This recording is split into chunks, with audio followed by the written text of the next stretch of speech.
Мага мандатты мени шайлоочулар берген. Мандатын тапшыруу боюнча депутаттардын кетиши бул буга чейин деле болуп келген. Коллегаларымды комментарий кыла албайм. Бул туура эмес деп айтканга эч кимдин укугу жок. Биздин коллегабыздын өз арызы менен жумуштан кеткени тууралуу соц тармактардан окуп алдым. өз ыктыяры менен мандатын тапшырды. Саясатта көп компромисстер болот. Жакында эле жогорку кеңештин мурдагы төрагасы Нурланбек Тургунбек уулу төрагалыктан кетсе, аны утурлай эле кечээ 17 февралда Элдар Сулайманов мандатын тапшырганы маалым болду. Мындан улам социалдык тармактарда алдыдагы убакыттарда жогорку кеңештин 10 чакты депутаты мандатын тапшыраар тууралуу сөздөр жүрүүдө. Ушул жана башка маалыматтар боюнча эл өкүлдөрү эмне дейт? Алдыда бирге угалы. Биринчиден биздин мамлекет укуктуу мамлекет.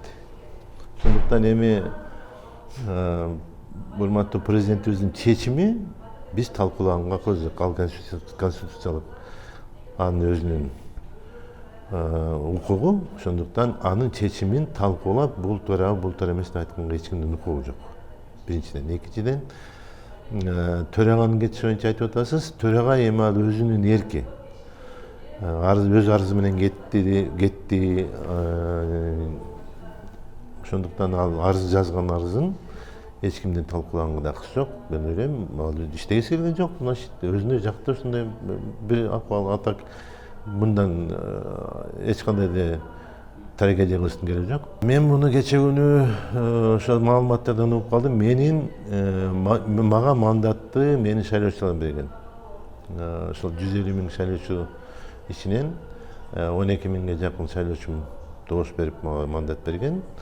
Эгерде ошол биздин мыйзамга туура келип ошолор кол чогултуп, ал колдор экспертиза өтүп кийин менин мандатымды алабыз деген болсо мен макулмун. А так башка ким ала алышы мүмкүн менин мандатымды? Же мен анын үчүн өлүшүм керек, же өзүм арыз жазышым керек, же болбосо мен бир какой-то бир кандайдыр бир кылмыш кылышым керек да. Өзүңүздө андай ниет жок? Менде андай ниет жок, эч кандай ниет жок. Сырттан мүмкүн парламентке бааны биринчиден эл берет. Анан биз менен иштешип жаткан администрация президенттин баасы болсо керек да. Анан парламентте 90 депутаттын арасынан жүрүп алып, мен анан сыртка чыгып алып бушакташкан мага жарашпайт го деп ойлойм. Сиздин бул тууралуу кабарыңыз жок болгон? Мен ойлойм, мен өзүмдүн коллегаларымына канча жылдан бери депутат болуп иштеп атам. Мен коллегаларымды комментарий кыла албайм. Бул этикага дал келбейт. Айта турган сөздөрдү адамдын негизи бетине айтыш керек, ачык айкын. Анан коридорго чыгып алып туруп, анан аркасынан ушактагандай болгум келбейт. Ошондуктан мен бул сөзгө туура эмес, менден чыкса туура эмес деп ойлойм. Биздин парламенттин табиятына канча жылдан бери саясатта көп компромисстер болот. Анан көп сүйлөшүүлөр болот. Мүмкүн ошол бир сүйлөшүүлөрдүн жыйынтыгында чыккан кадамдар болуп атат болуш керек деп ойлойм да. Негизинен бирок ар бир депутат өзүнүн кадамдарына өзү жооп бериш. Ооба, сиз туура белгилегендей, биздин жогорку кеңеште ички маселелер боюнча бир топ өзгөрүүлөр болду. Өзүңүздөргө белгилүү болгондой эле кечеги жумада төрага өз арызынын негизинде кетип, жаңы төрага шайладык. Ага утурлай эле кече күнү сиз айткандай эле мен деле соц тармактардан уктум. Ошол биздин коллегабыздын өз арызы менен жумуштан кеткени тууралуу. Ошого утурлай эле мен эми өзү жеке сүйлөшүп байланыша алган жокмун, эмне себеп экенин билбедим. Андан сырткары сиз айтып аткан божомолдор боюнча эми ар кандай сөздөр жүрөт, бирок толук конкреттүү түрдө менде маалыматым жок. Эми бул парламентаризм мурдатан бул өзүнчө бир институт. Жогорку кеңеште мисалы бул эми эл өкүлдөрү өзүнө тиешелүү ыйгарым укуктары бар. Ошондуктан эгерде кайсы бир деңгээлде эми бул буга чейин деле болуп келген, кайсы министрликте эми бул бүгүн эле чыга калган нерсе жок. Бир эле УКМК эмес, башка деле тармактарда өзгөрүү болуп турат. Замандын талабына жараша, жашоо турмуштун кырдаалга жараша ар кандай алымча кошумчалар болуп турат. Ошонун негизинде кайсы бир деңгээлде концепциясын алып келе турган болсо, бул жерде жалпы коллегалар менен комитет жыйындарында жана ошондой эле жалпы жыйында карап көрүп туруп анан бир чечим кабыл алабыз деген ойдомун. Жогорку кеңеш мурда кандай иштеген болсо, кудду ошондой эле жумушун алып барат. Бул жерде эч кандай эми төрага өзгөргөнү менен жогорку кеңеш өзүнүн ишмердүүлүгүн так даана аткарат.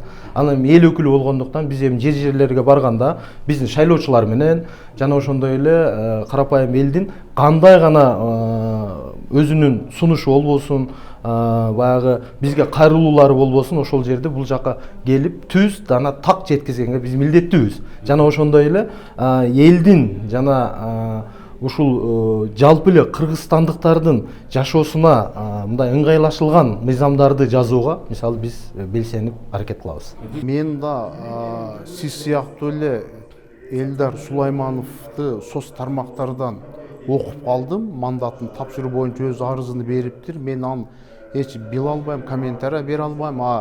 Экс төрагабыз Нурланбек Тургунбек уулу өзү келип өз арызы менен, калоосу менен тапшырып кеткениге биз өзүбүз күбө болдук.